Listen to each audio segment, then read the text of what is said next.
and welcome to the programme. I'm Nima Abuarte. Exploiting the oil fields of Kurdistan in the north of Iraq has brought riches to the region. But a dispute between Baghdad and the Kurdish capital, Erbil, has meant that no oil has been exported from there since the end of last year. So this week we're asking, how important is Kurdish crude to Iraq's economy? And we're finding out what one top executive working there says he wants to see. To realise the full potential of the Kurdistan oil and gas for the benefit of all Iraqis and for the benefit of Kurdistan and for the benefit of the contractors that are investing, clearly it would be much better if the oil was being exported. Also coming up this week, group buying buyout. Why did investors think this company is worth $40 million? Tech tactics. Can these startups help power the economy of the Palestinian West Bank? And rich rewards. We hear about the business benefits of breaking world records.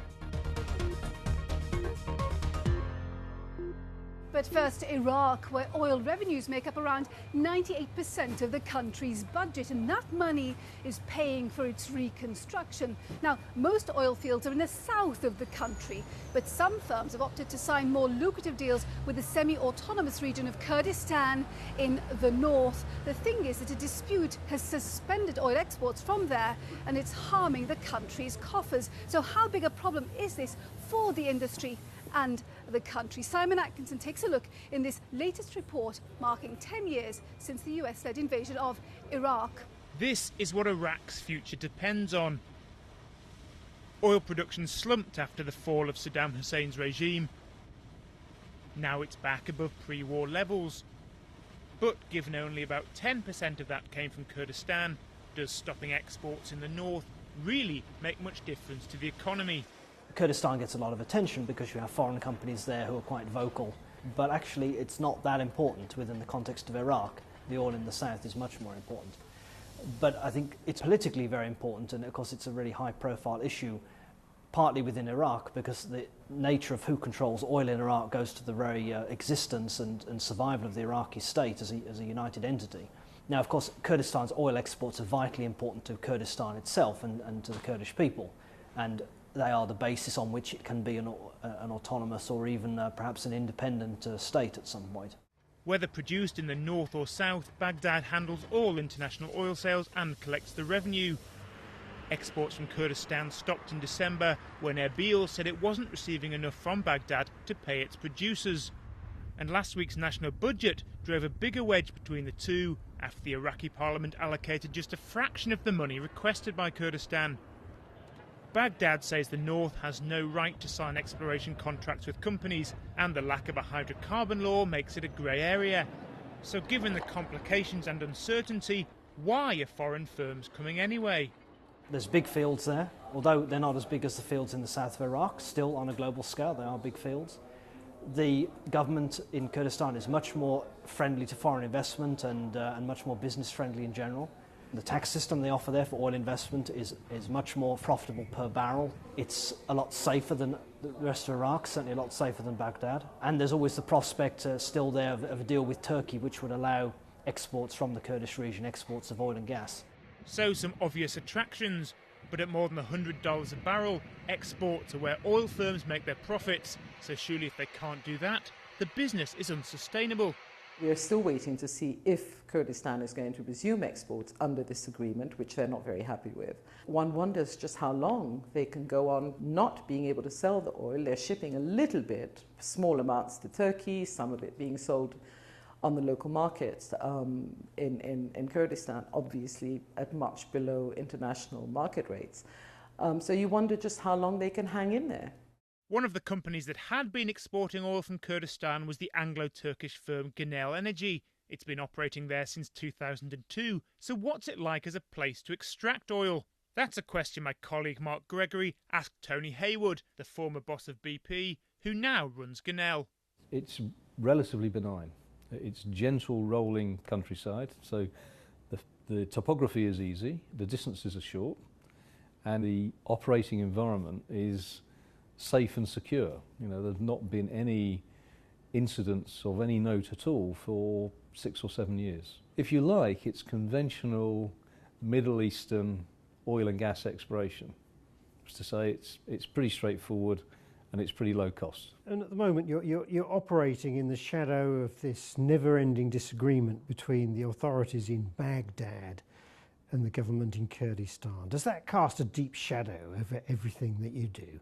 Clearly we prefer to be operating in an environment where there wasn't that sort of dialogue or row going on, but you also have to look at, despite all of that, enormous progress on the ground. Production capacity is rising, infrastructure is being put in place, and you sort of know with certainty that at some point that is going to find its way to the market, because it always does. Today we're producing into the domestic market of the order of 80 to 100,000 barrels a day. If we were able to export through the export pipelines, we could push that up to probably 120.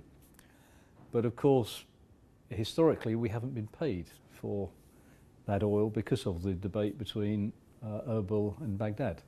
So the industry, not unreasonably, said, look, until we can sort this out, we're not prepared to export. And do you see that as a major roadblock? I mean, to really make sense of the investment that you're putting in, lots of money, you're going to need those international exports. That's the whole point of the thing. To a degree, that is true. But as I said, we have a very robust business that is very profitable today on the basis of the domestic market. Now, to realise the full potential of the Kurdistan oil and gas for the benefit of all Iraqis, and for the benefit of Kurdistan and for the benefit of the contractors that are investing, clearly it would be much better if the oil was being exported. And I happen to believe that at some point in the not too distant future, saner heads will come to the table and there'll be an agreement. I can't tell you when that will be, but I do expect that in the relatively near future, probably more like months than years, we're going to get to a place where people realise that this is too big an opportunity for all of Iraq that agreement is not reached. A number of the really big oil companies are saying that they're getting interested in northern Iraq. Does that change the game for the smaller fish like you? I think the last year or so has been very interesting. We've seen the arrival of Exxon, Chevron, Gazprom, Neft, Total, to name but four, amongst a bunch of other major oil companies. And there is clearly quite a significant process of consolidation taking place. The small venture cap-based backed companies are leaving and the larger companies are arriving. That's not uncommon in the industry. The frontiersmen go and do the frontier work and then they're replaced by the larger companies over time. We've seen that happen in a number of places over the years, and we'll continue to do so, and that's how the industry works. But of course, Kurdistan only has a small proportion of Iraq's total oil reserves. Would you think of going out into the rest of Iraq, into the south? Well, I think for the time being we're unlikely to be invited, but if comes a time when everything is sort of harmony between the two sides, then certainly we'd be interested in investing elsewhere in Iraq if we could find the right opportunities. Tony Hayward, the head of General Energy in Kurdistan, speaking to Mark Gregory there. Now, from the world's largest fountains in Saudi Arabia to the tallest tower on the planet here in Dubai, this region is no stranger to setting world records. But it turns out it's not just good for egos, but good for profits too, as Jonathan Fruin now reports. This might not be the world's biggest fish, but the clear acrylic wall of its tank is the world's biggest, and it's swimming around in the heart of the world's largest shopping centre, all in Dubai. It's a city that's home to the world's tallest hotel, as well as the tallest tower. And when it comes to breaking records, this part of the world is seeing a boom. Well, we have here some of the most amazing records from all across the world. We have the largest bicycle, the largest afro. Guinness World Records is where you turn to certify a new record, and rising demand means they've just opened their first office in the Middle East. But while record-breaking often used to just require dedication from individuals, more and more it's firms using it to help them. We have seen a lot of interest from brands and companies from the region in breaking record attempts, and that is for several reasons. One of them is that Guinness World Records has a global appeal, and companies and brands want us to be involved in their activities, marketing campaigns. Also, most of the companies and brands want to be the best at what they do, and they want their records to be distinguished globally, and that's where we can, in a very unique way, endorse their claims. And one company here doing just that is Mondelez International, formerly Kraft Foods. A couple of years ago, they made the longest ever line of sandwiches. Now the firm wants to create the world's largest ever donation of unwanted toys and are paying for advice on how to make that happen and to verify the event itself. For Mondelez, an advantage has been the impact Breaking Records has had on its staff. Personally, for me, the great value was for our office coming together as a team to do something which was big. And the value was fantastic. I can't put a dollar value to it, but really standing there when we did it and just the enthusiasm of the team, and as we went out and gave out those food packages, it was better than a day out team building, it really was. But for many, the real shining moment when it comes to breaking records, perhaps, is in the global publicity it can bring, as this lighting company discovered in Qatar.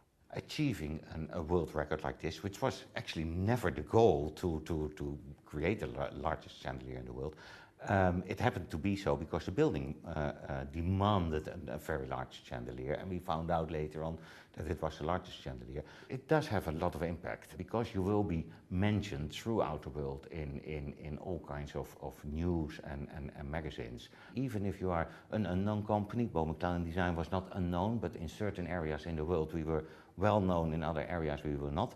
It enabled us to be well known throughout the whole world. Well, of course, we're in Dubai, a city where... And branding experts like Nick distinguish the benefits for places breaking records from those for companies, but says getting a record isn't a guarantee of getting it right. When you take somewhere like Dubai, being the tallest, being the biggest, is what attracts people to come and see what Dubai's all about. And when they get here, they realise it's a destination, and that attracts businesses and people here. Now, the value that breaking a record has to a company is that there's no such thing as bad PR. There's always positive PR, but one has to be careful that one doesn't break records that are gimmicks. To become too gimmicky disconnects you with your customers. Now, it looks likely that Dubai is going to continue with its ambition to break world records. It recently announced plans for the world's largest Ferris wheel. But given the relatively low-cost publicity benefits of breaking records and the positive impact that it can have on staff cohesion, it looks likely that companies in this region will increasingly use it as a means of trying to make their mark as well. Jonathan Fruin reporting there. Well, we're going to take a short break now, and when we come back, is the Palestinian West Bank set to become the region's latest tech hub?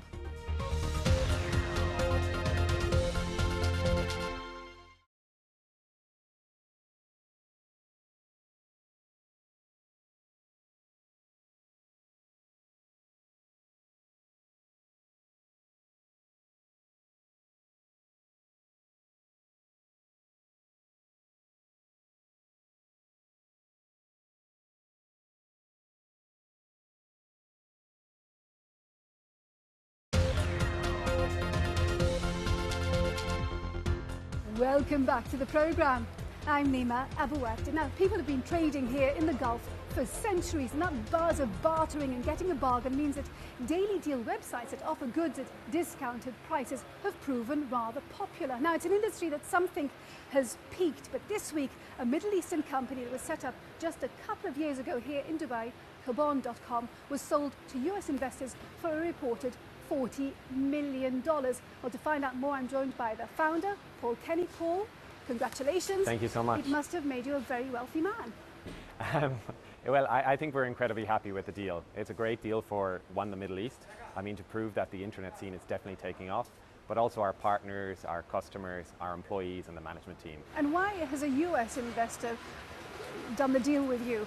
What about local money? Was there no interest? We weren't in a deal for the sake of a one-year turnaround. There's an awful lot of money in this region, but there's not a lot of money for internet companies. And that's why we had to look further afield than the Middle East. And having an international investor who understands the internet and the complexities of it was key for us. But it hasn't been as easy as you seem to make it out to be. Living Social, for example, pulled out of this market. Other companies have fired their chief executives. So what about you? How have you been successful? Groupon are winning globally and Living Social are a clear second. In the Middle East, Carbone has been incredibly dominant with a huge market share. So what I'm finding is that there'll be one player who wins each region. The model works incredibly well. So in the Middle East, logistics is incredibly tough. I mean, compared to any other part of the world, you don't actually have a physical address. So how do you deliver a product? With Daily Deal businesses, the entire logistics is done through email. So this market is growing a lot online every year. We've lived through the Arab Spring where more and more people have engaged online, and what we've seen is significant increase in spend of users through the internet, which wasn't there 5 years ago. But we're still about 10 years behind the rest of the world, so we see significant chances to improve on where we are today. Is this the way it works? You see a successful business elsewhere in the West and you copy it and bring it to the region, so it's just a case of we're so behind the curve here that it will still be successful even if it's dying off elsewhere? Definitely. I mean, if you look at the normal categories that you would consume online in the US or Europe or in Asia, like these aren't serviced here. I mean, still to this day, you can't get food delivered to your door through certain areas. So if you see a business globally, it can definitely work in an emerging market. But the challenge here is that there may be businesses that work globally, but you need to adjust it to the Middle East because these international companies like Living Social and Groupon have come here, but haven't executed very well because they brought an international business with an international management team and tried to execute in a market that doesn't work like that. The key to success in the Middle East is to deploy a local team that have complete control over every aspect of the business. Your clients, the people who are buying the coupons, what are the trends? What are they looking for? Is that any different elsewhere? What I'm seeing is the average spend per user here is up to 4 times higher online than it is in Europe or the US. So there is significant dynamic changes here. And also, you've got to look at language and cultural issues. People don't often want to pay with their credit card. They want to pay through cash. They want to consume the product in different forms of Arabic versus English. So there's a lot of complexities here. Paul Kenny, thank you very much for your time. Now, a tech success like Carbone may be a rare thing here in the Gulf, but that's not the case elsewhere in the region. Israel has forged a reputation for itself as the Silicon Valley of the Middle East, but some are predicting another high-tech hotspot is in the making in the Palestinian territories. Howard Johnson went to Ramallah in the West Bank to find out more. Whether it's the whirring of the air-conditioned server room, the Dayglow feel-good furniture, or the reams of striking design templates, you could be excused for mistaking this business for a tech firm in San Francisco. But this is Ramallah in the West Bank, the heart of a growing Palestinian IT economy. According to the US computers giant Cisco Systems, foreign demand for Palestinian IT services has increased by nearly 65% since 2009. So let's meet some of the key people driving forward change in the Palestinian high-tech sector. Over here we have also other teams working with Microsoft and Intel. Asal Technology is owned by the entrepreneur Murad Tahboob. His business specializes in hardware design and customized software development. He says despite the recent regional turmoil, Palestinian companies can deliver on time and within budget to international clients. This sector has no borders. You just need a telephone line and electricity. This is all what you need. And no one has cut electricity or telephone lines on the Palestinians for the past 60 years. It's true that we have some political ups and downs in this area, but the infrastructure is always stable. We can deliver on time, we can deliver from at all times and from all places. That's why till now we have 95% retention on our customers. And our customers are big names of multinationals like Cisco, Intel, Microsoft. So a buoyant sector perhaps, but with less than 3,000 people currently working high-tech roles, is it growing fast enough to keep up with the employment aspirations of the Palestinian youth? One of the great hopes of the Palestinian economy is its wealth of tech-savvy graduates. With more than 2,000 students completing their studies every year, what are the hopes of an IT job here in the West Bank? Best placed to answer that is Zahara Hanun. She's a 21-year-old student about to complete a computer engineering degree. She says although jobs are scarce, she's not tempted by the prospect of working abroad.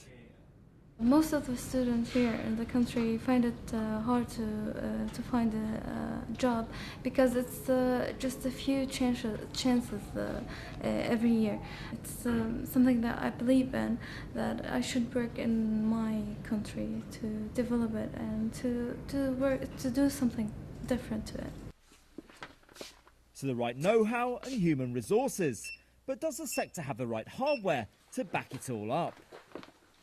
Ibrahim Baham runs a business that imports IT equipment and distributes it across the Palestinian territories. He says despite talk of a boundary-free sector, delays on getting the right equipment through Israeli checkpoints hinders his operations. It's affecting our business directly. We have a lot of delays. The customers are suffering and the customers are sometimes getting nervous. We try to do all our best to solve their problems. It's affecting our cash flow, our commitments to the customers. Hopefully we're going to resolve these problems, but unfortunately it's affecting badly our business. Despite those difficulties, back in Ramallah's internet cafes, the mood remains upbeat. But the Palestinian IT sector is still in its infancy. When you compare its total annual profit of less than $6 million to Israel's $1.3 billion, it's obvious it will have to up its game if it's to compete with the best in the region. Howard Johnson reporting from Ramallah there. Now let's see what other business stories are making headlines across the region this week. The cost of living in Egypt has seen its sharpest rise in almost a year. Inflation hit an annual rate of 8.2% in the 12 months to February, with economists blaming significant falls in the value of the Egyptian pound.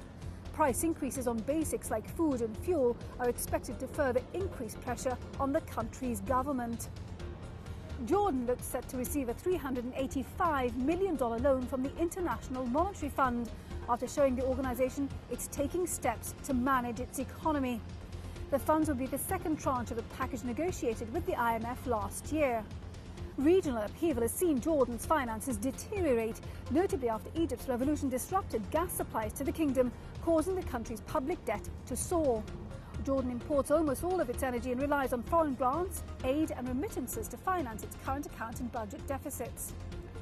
The annual number of tourists visiting Dubai rose above 10 million for the first time in 2012, according to official figures. Visitor numbers jumped 9.3% from the previous year, with tourists from Russia, Saudi Arabia and China seeing the largest growth. Meanwhile, hotel revenue leapt by 18%, and the average price of a hotel room also climbed despite a host of new properties opening. Well, that's all from us for this week. I do hope you've enjoyed our programme. Before we go, let's see how the region's main markets performed. And remember, we'd love to hear from you. Our email address is middleeastbiz@bbc.co.uk, and go to Twitter and Facebook for latest photos and news from our teams across the world.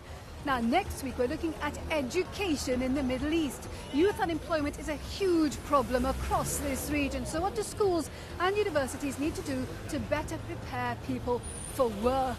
Until then, from me, Nima Abu Warde, and the rest of the team, thank you for watching. Bye-bye.